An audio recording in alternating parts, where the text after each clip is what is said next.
This is the Blood Red podcast from the Liverpool Echo.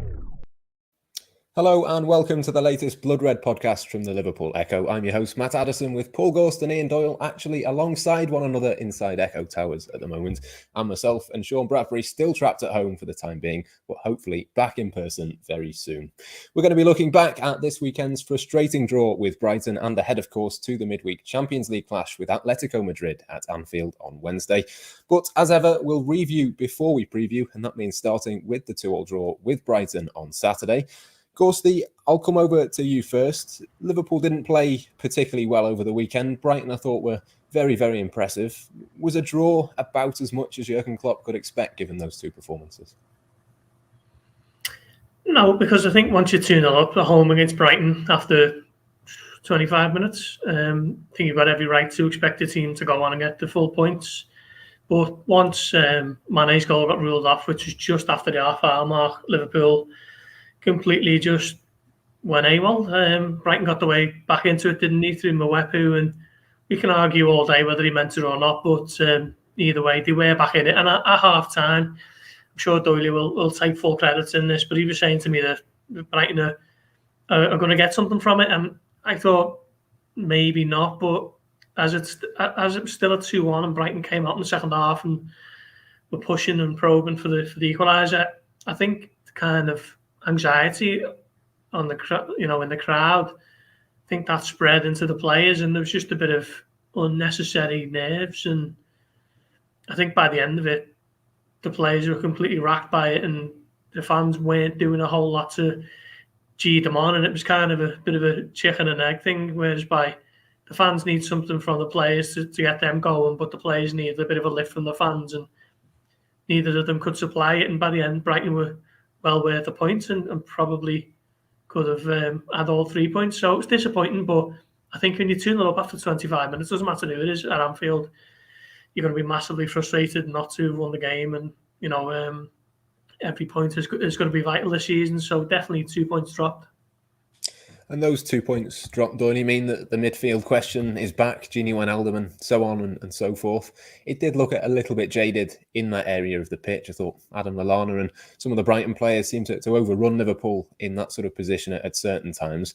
I know there are players sort of on the verge of returning in that position, but how much of a concern was that, do you think, on Saturday? Well, as you say, there were quite a few players missing. I think after 20 minutes, they were down to only 3 fit midfielders. You saw Tyler Morton was on the bench. I don't really think that was a game for him to be making his Premier League debut in. Can I just say, it looks like I'm being held hostage here in this room. I mean, if anybody's out there can help, could you please send some cake, please? Okay, thank you. But yeah, going back to the pointed question. Yeah, I thought, just looking at Liverpool's performance generally, I thought they did do better in the first 20 minutes. When Keita was on the field, there was clearly a game plan. They went 1-0 up. They had a couple of other chances. And it wasn't long after he went off that they scored to make it a 2-0. Great cross from Oxlade-Chamberlain. I think it was his first Premier League assist since Crystal Palace last season in the 7-0. But as Ghosty said, all the way through the game, I was like, not happy about this. Don't like the way they're playing. Doesn't look right. And, Jurgen Klopp said it himself in the press conference after the game. He said, if there's one team that you don't want to be leaving half spaces in the Premier League or spaces in between the lines, it's Brighton, because that's the way that they play. You saw Trossard playing as a false nine. Liverpool, some of the defenders didn't really know where to go. They kind of did a Liverpool on Liverpool to a certain degree, and it worked. I mean, if Liverpool had played anything like anywhere near the best, they would have won, and they still scored 2 goals. But it's difficult to be too critical with the midfield that actually was out there by the end, even though I gave them really rubbish marks, but that's because you based it on their performance. But just looking at it generally, because that's a midfield that would never normally have started a game, certainly not a game like that. And they're just trying to make the best of what they had.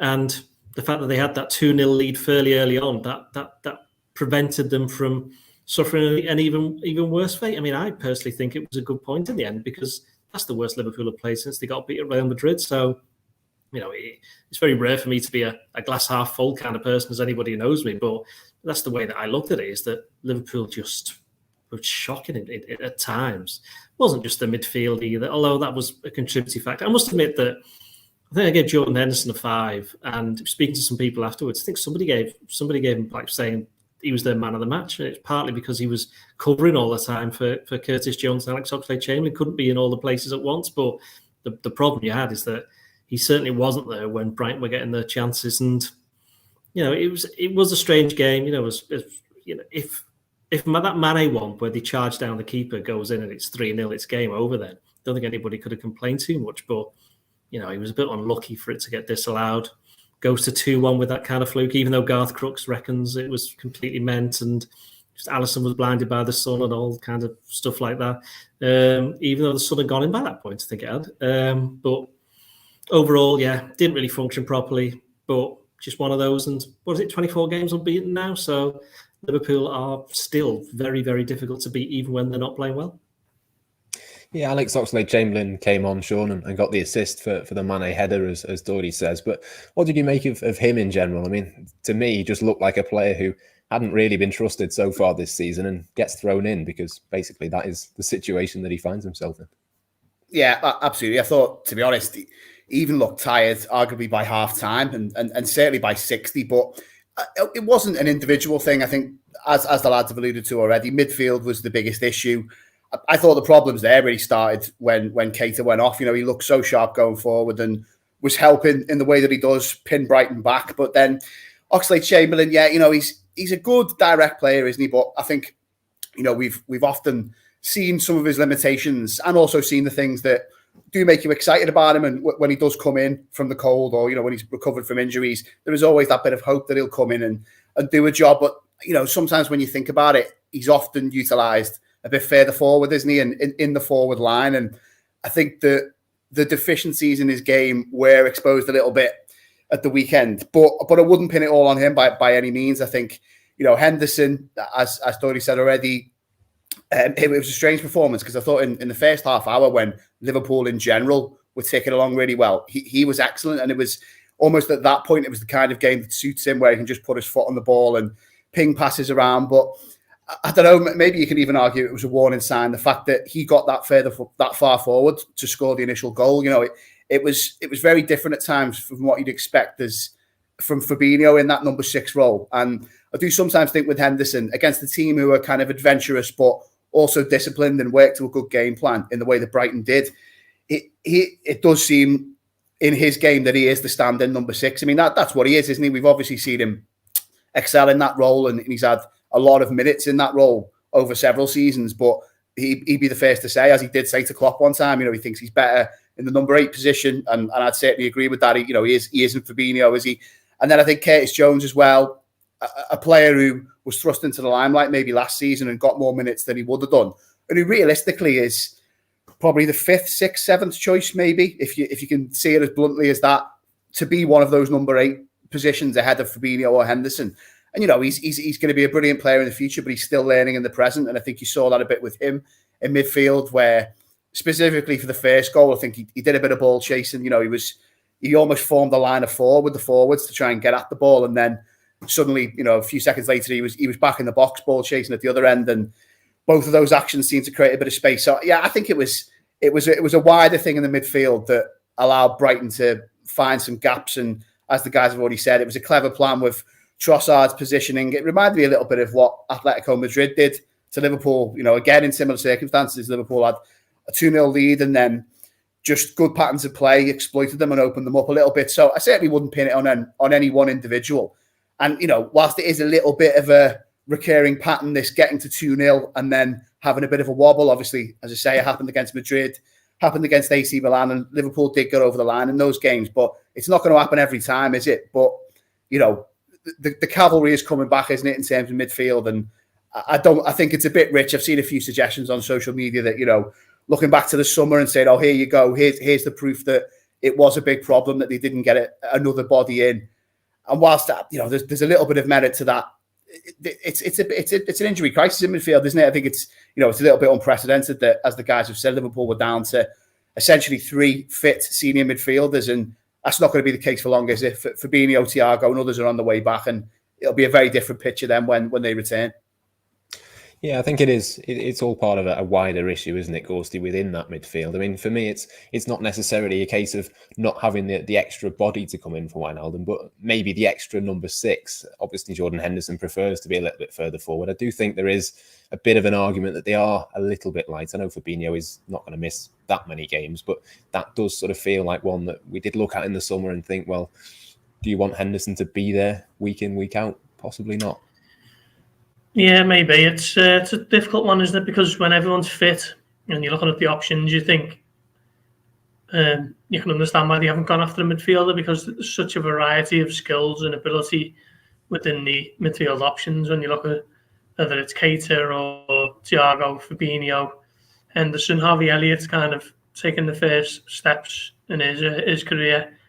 Curtis Jones a little bit further along the way, but similar. There's a lot of versatility and a lot of different skills within a full complement of midfielders. But the argument is that Liverpool haven't really learned the lesson from the centre-back situation last year. But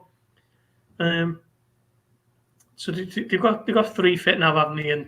And you do play 3. Maybe Klopp can look at that and maybe go 4-2-3-1. But against Atletico Madrid in the Champions League coming up, I'm not sure that would be too wise. West Ham absolutely flying at the moment, aren't they? So I'm not sure whether Klopp would look to do it there either. So the hope is that Fabinho's complicated, not very complicated injury, as Jurgen Klopp called it on Friday, is not actually that complicated, and he is back sooner rather than later. But you never know, do you, with Liverpool and the kind of vague injury updates? Klopp spent 3 months kind of just making us all believe that Thiago was going to be playing in the next game, and he was out for nearly 3 months last season. Does appear to be as though Thiago is getting closer this time around, but he could do with him back this week. I don't think he's going to be starting if he is fit, but he hasn't played for 6 weeks, and it's just be an extra option, wouldn't it, in midfield? Because as we saw against Brighton on Saturday, that midfield 3 at the moment is not ideal, even though it's the only 3 Klopp's got to choose from. Jurgen Klopp said, though, he wasn't best pleased with the body language of some of his players post-match. I thought it was interesting that he chose those words. I didn't necessarily think it was an attitude problem or anything like that, more just a bit of tiredness and not having the options available. But I suppose a return to the mentality monsters probably wouldn't go amiss. Well, they're clearly mentality monsters. They've gone 24 games unbeaten, so I don't think there's too much of a problem there. And as I said before, I think I did see some people saying, "Oh, mentality mice" and all that kind of stuff. That was a game where they could easily have lost that game in that second half, because anybody who saw it knew that Brighton equaliser was coming, and that they had about 2 or 3 chances before then. Liverpool could easily have capitulated, and they didn't. And I know it's not much for fans who think that they need to win every single game to win the league, with Chelsea winning all the time and City, suffering a rare defeat. But that's just the case. That's just what happens. Liverpool, was it when they won the league, they only lost 3 games, won 30-odd. Season before, they only lost once. That's not normal. This is more like a normal kind of title challenge. This is what happens. And Liverpool have gone 24 games unbeaten, only once in their entire history have they gone more. And that does suggest to me there's not that much of a problem with the mentality. But you're right in the sense that they weren't happy because they weren't playing particularly well, and they couldn't really find a way out of it because there weren't that many options to actually change things around because of what was happening with the midfield. I think another miss was Milner. I think he's somebody else that he's one of those players where when he's there, people kind of take him a little bit for granted, but when he's not, suddenly it's like that would be a game where he would definitely have played that game. And he'd have done a good job. Even if he goes off after 60, 70 minutes, then you are throwing someone like Ox or Jones on. Let's just say it was Milner, Henderson and Keita. Keita goes off to 20 minutes. You throw it on Jones. That's better for him because he's playing a little bit further forward. He doesn't have possibly quite the same amount of defensive responsibility that he had, which is something that's not. He has done it before in the past, but that's not really his game. And as the lads have said, he's still learning the game. So there's nothing wrong with that. I wasn't massively overly. I'd have been more concerned had that midfield been Fabinho and Keita and Thiago, and they'd have played like that. Because at least there's a reason for it. And let's not forget, it wasn't just those. I mean, Trent, what was he doing first half? He seemed when Keita went off, I think he seemed to think he was still on. So they were still playing to that kind of game plan where Oxlade-Chamberlain's on, a completely different kind of player. and still trying to get to terms with what was required from him in that game. And again, don't want to be too harsh on him because he's hardly played a game. But it was interesting that Klopp was asked after the game about him, and he said, look, he got, what was it, 90 or near enough 90 at Preston on Wednesday. He's got another 70 here. He's building up the games. He didn't feature a lot last season for various reasons, and I think he is still getting up to speed, and Liverpool are going to need him because, as we've seen, there are going to be injuries in midfield. There's no point just absolutely lambasting all these players because they're still getting results, if not the results that Liverpool fans perhaps want. I mean, you can't be brilliant every game, and if you're not going to be brilliant, make sure you don't lose, and that's what Liverpool did. At the back, Sean, it was Ibrahima Konate alongside Virgil van Dijk. Can we learn anything from that, or is it just a case of rotation do you think will be needed in those positions for the next few weeks? Yeah, exactly that. I think, after that, the progress in the Carabao Cup, I was just looking at that the other day because I was working when we did the live coverage of the draw for a blog on Saturday morning. There's 9 games in December, isn't there? So I think to get through that run, and obviously the games and the midweek games at the end of November as well, you're going to have every single centre-half fit and having had game time. So yeah, Konate, I think it was partly that. I think Brighton are just an odd side, though, aren't they? Because they're one of those teams who seems to have a mix of everything. They've got height in positions where you wouldn't normally expect it. The fella who played out on the left, is it Moder? He seemed to be the biggest fellow on the pitch, and the size of a centre half. So I think there was probably a little bit of that, getting Konate in there for some aerial presence as well, I'd have thought.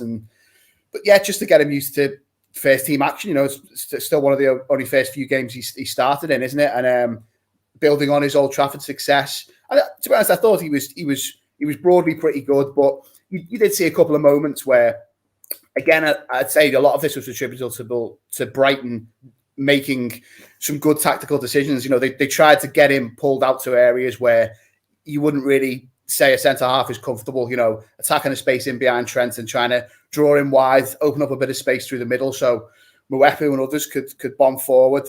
But, mostly he did okay. There was a couple of times where holding the line and his positioning wasn't maybe ideal, but that'll come in time, won't it? I still think he's had a sensible start to his Liverpool career in terms of how he's being eased in. Although you can say throwing him in at Old Trafford wasn't necessarily easing in, but in terms of his actual number of minutes so far. But yeah, I mean we'll come on to Atletico and West Ham. Two big games, but personally, I wouldn't expect to see him again midweek. I think Matip will come back in, and that's a sensible thing. But he's got minutes under his belt, as I say, for when this really tricky run comes along in December, when it's a game every 3 or 4 days.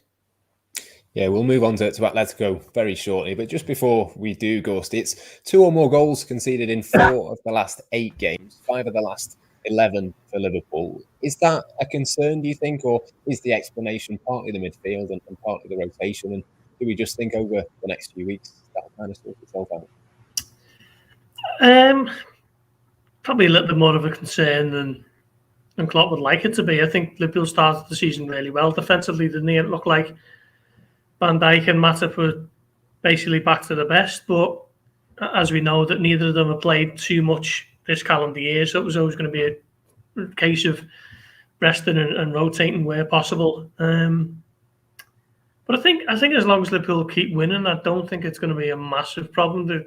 I think slowly but surely they will start to tighten it up. I think Brentford was the real problem, wasn't it, where they conceded 3 and seemed to get completely flummoxed by the overloads at the back post. I think all 3 of Brentford's goals that day came via situations like that, and other teams have looked to exploit it. Brighton exploited Liverpool a little bit differently. Their equaliser on Saturday was superb, to be fair. I think Robert Sanchez pings it out to the left, and 3 passes later, Trossard's round and Robertson is sticking in the back of the net. So sometimes you just have to accept that other teams have played through you quite well. But yeah, I think as Liverpool come into the winter months now, and I think from the from the Arsenal game after the international break, they've got 12 games until the end of December. So I think once we get into that rhythm, I think Liverpool will start to just kind of tighten up the spaces, and we might see a few more clean sheets on the board. Yeah, certainly not something to be overly concerned about just yet. And that was Brighton. And strangely, the more important game of the week, arguably, compared to the midweek game with Atletico Madrid, given Liverpool's situation in their Champions League group, Doyle. We'll come on in the second part of the show now to preview that game. As much as Liverpool don't need to beat Atletico Madrid, they'll qualify if they do. That surely would go a long way to helping them rotate in future matches.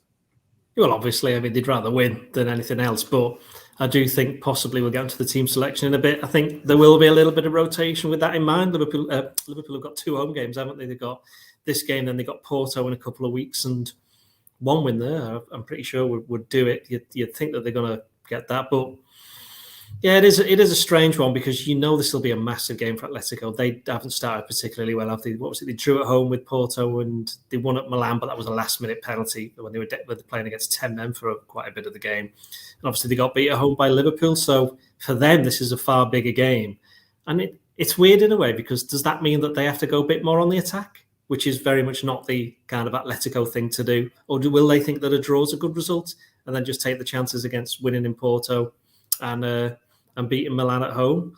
So if both teams very early on decide, well, a draw is a good result, we may end up being a bit of a nothing match, which we have seen in the past, certainly the group stage where Atletico and Liverpool, we're talking a long time ago now, what was it, 2008-9, I think it was, when they played each other and both games ended, I'm pretty sure, 1-1 draws. So, that could happen. I mean, again, I mentioned before about this unbeaten run for Liverpool. If they do avoid defeat, they'll match the club record. I'm pretty sure they won't be thinking of that. But it was interesting. Sadio Mane was talking in the programme before the game on Saturday. I was reading that, and he said that, look, talk about the Premier League, saying we should look to try and go be unbeaten. He wasn't saying like we are going to do that. He wasn't making this big declaration, but he was saying, look, that's the kind of thing we should be doing, being difficult to beat, because then you've got a very good chance of winning games. And I think that's something that, as I said before about the mentality, that's what's in Liverpool's locker at the moment. I do think that possibly, I think that the game will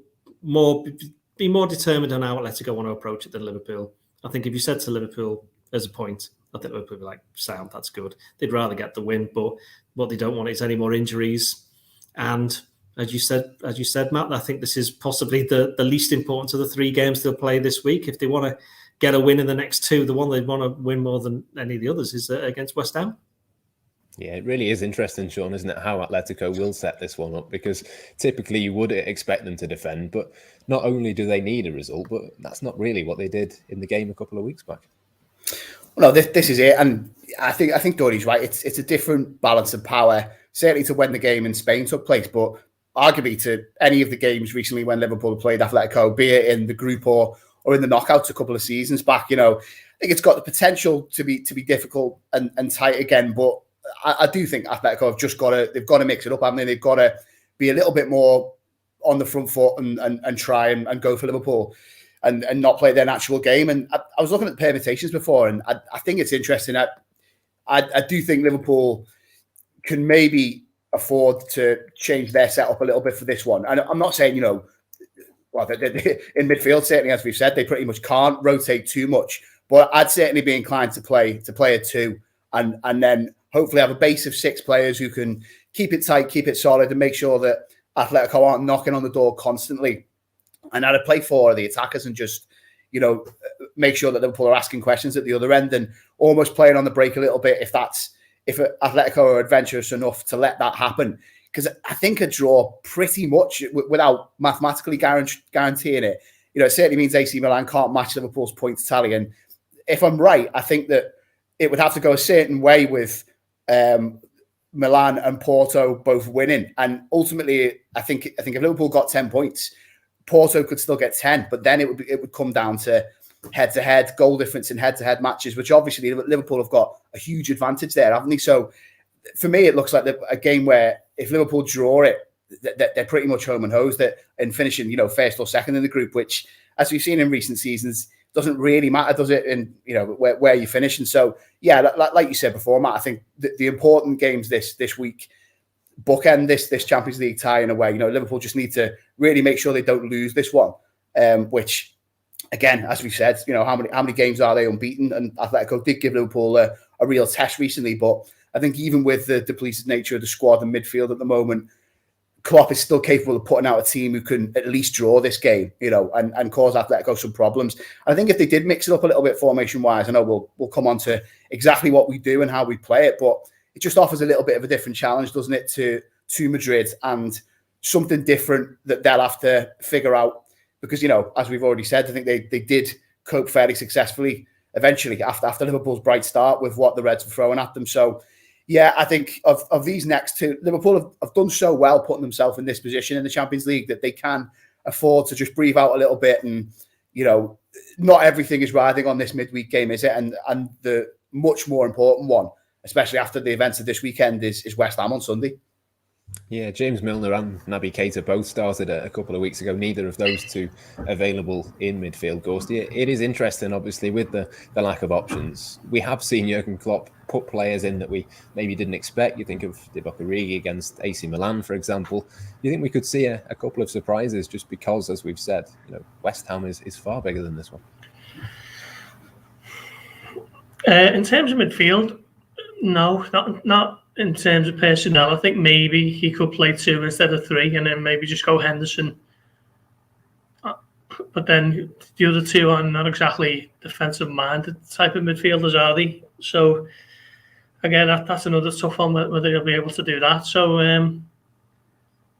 it's a difficult one, isn't it? Minamino kind of come on in midfield the other day, but the only thing he did in the game is get booked for overrunning it towards the end. So, I don't think he's got too many options. I think it's going to have to be a case of Henderson, Jones, and Oxlade-Chamberlain. As he kind of hinted on Friday, Thiago's getting closer and closer, but still don't think he'll be starting. I wouldn't be surprised if he was in the squad, but there's no way he'll be starting after over 6 weeks out. So, he might kind of rotate his centre-backs. He might bring in Jota. He might even give Origi a little run out. But in terms of midfield options, his hands are tied behind his back, I think. Yeah, I suppose they'll know as well more in terms of whether Thiago or Fabinho possibly might be fit for the weekend. That might play into it as well. But before we go on to pick our teams then, Doyle, I'll come to you for this one. Just a quick word on Luis Suarez. We saw a lovely reception for Adam Lallana at full time against Brighton. I suspect that Luis Suarez won't be having the same thing. It depends, really. If Liverpool win, they'll give him a big round of applause. They'll absolutely love it. It's whether Suarez will be quite appreciative of that. I don't know. I don't know. I mean, let's face it, Liverpool fans do still love Luis Suarez. Not having what happened at the Barcelona game, that just happens, doesn't it? He was doing exactly what he did when he was at Liverpool. That's why Barcelona fans loved him. He's doing it with Atletico now. That's why Atletico fans love him. That's why the Uruguayan national team, all the Uruguay, he's just being himself. They can't expect anything different. I mean, he only come on for the last few minutes, didn't he, in the first game the other week in Spain? So I wouldn't be surprised if he starts this one. He'll be absolutely. I mean, fancy, it's just as well it's Diego Simeone, because imagine if any other manager saying to him, "Yeah, Louis, you're not playing today." Can you imagine that? Simeone's about the only person who could possibly go up and say, "Right, that's what's happening." So. Yeah, I think Suarez, he will at some point during the evening get a good reception. But if he gets on the pitch, he will at some point do something that will massively wind the crowd up. And that's just Luis Suarez. What do you expect? Yeah, exactly that. Certainly be a talking point one way or the other on Wednesday night. And just before we finish, then we'll go on to pick our teams. We know that Alisson Becker will be in goal. Gorsty, I'll come to you for the back four. I'm expecting Joel Matip probably will come back in for this one, but is there any other changes you think could be made for the defence? Tsimikas for Robertson is a bit of a shout, isn't it? But I don't see it myself. He could have done a lot better for the equaliser, but still think Robertson's top class left back, and I think he'll start. And I agree with you on the Matip front. I think he'll probably play alongside Virgil van Dijk. Sean, what's it going to be for you? Is there a case for Tsimikas? Is there a case for maybe a couple of changes at centre-back, given that West Ham's to come at the weekend? Yeah, I'd certainly go with Matip. I'd be half tempted to potentially include Gomez at right back, only because I would look to play 4-2-3-1 if at all possible. And, you know, as we've already said, I think that is heavily reliant on who would be fit to partner Henderson in a two. But I think if you're doing that and you've got four forwards effectively, you know, ahead of those two midfielders, it might be an occasion where you could get away with Gomez. I think I would be tempted to play Tsimikas, only because I'm not entirely sure of the international fixtures, but I'm guessing once again Robertson's going to have a busy schedule and will be required to play, you know, a couple of games for Scotland. You know, I'm not saying Tsimikas won't for Greece as well, but, you know, Robertson's been a busy man, hasn't he? So I think I would make that change. And but the possibility of Gomez in over Trent as well. Dory, what about your defence? How many changes are you expecting? Well, I hadn't considered Gomez at right back, but Sean's just talked me into it. And part of the reason is because 5 subs, and we'll get onto it in a bit. But I think I would have the back 4. I would have Tsimikas playing. I'd have Matip and Van Dijk, and I'd have Gomez at right back, yeah. Interesting. I'll stick with you for your midfield then. Is it a 3 or is it a 2 for you? It's a 2, and my 2 are going to be Jordan Henderson, and I don't care how fit or not he is, I'm going to put Thiago in, simply because the 5 subs, if he's tired after 45, you take him off. And then you could even try putting Trent there, because he's going to be coming in off the bench. So I think they had a little weird. I'm sure he played in midfield for about 5 minutes towards the end of the game on Saturday.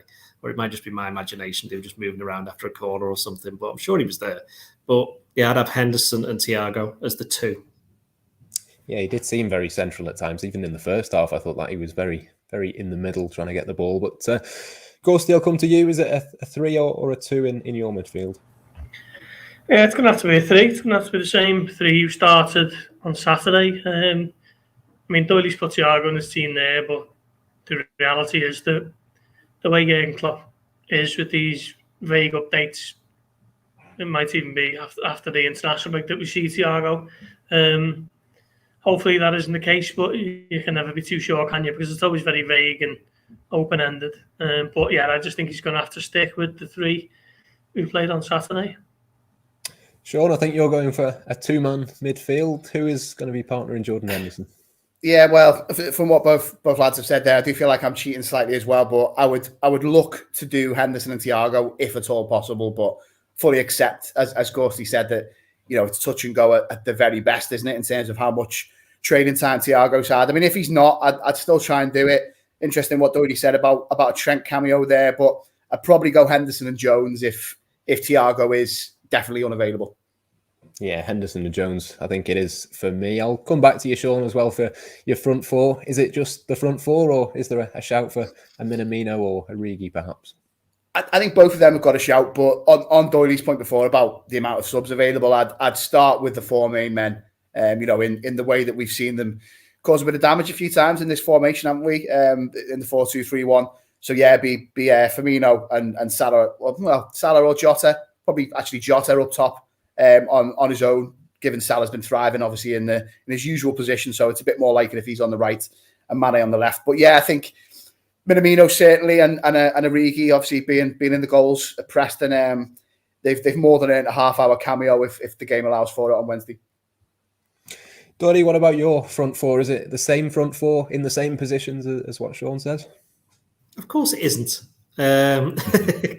I'm going to go with... Do you know what? I'm going to go with Firmino as the other midfielder.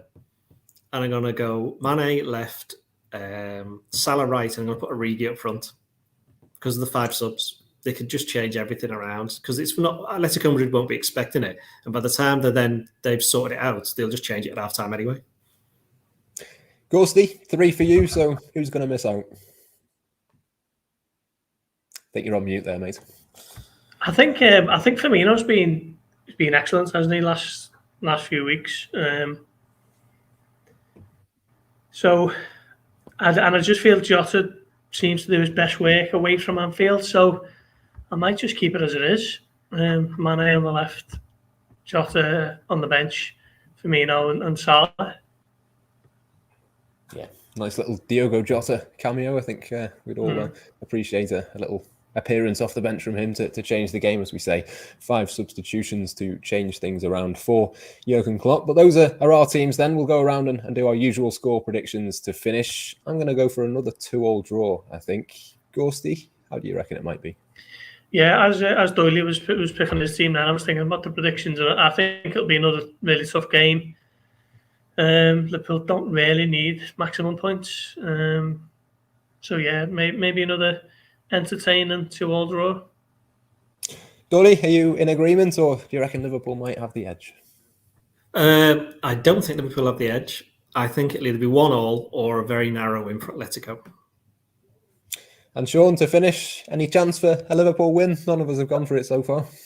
Go on, I'll say Liverpool to nick it 2-1, but in reality, I think it'll be 1-1. Interesting, yeah. Draws all round for us then. I'm sure Liverpool, to be fair, would take that given the position in the group that they're in. We'll have all of the build-up and the reaction to the game, of course, across the Liverpool Echo, Liverpool.com and the Blood Red channel over the next few days.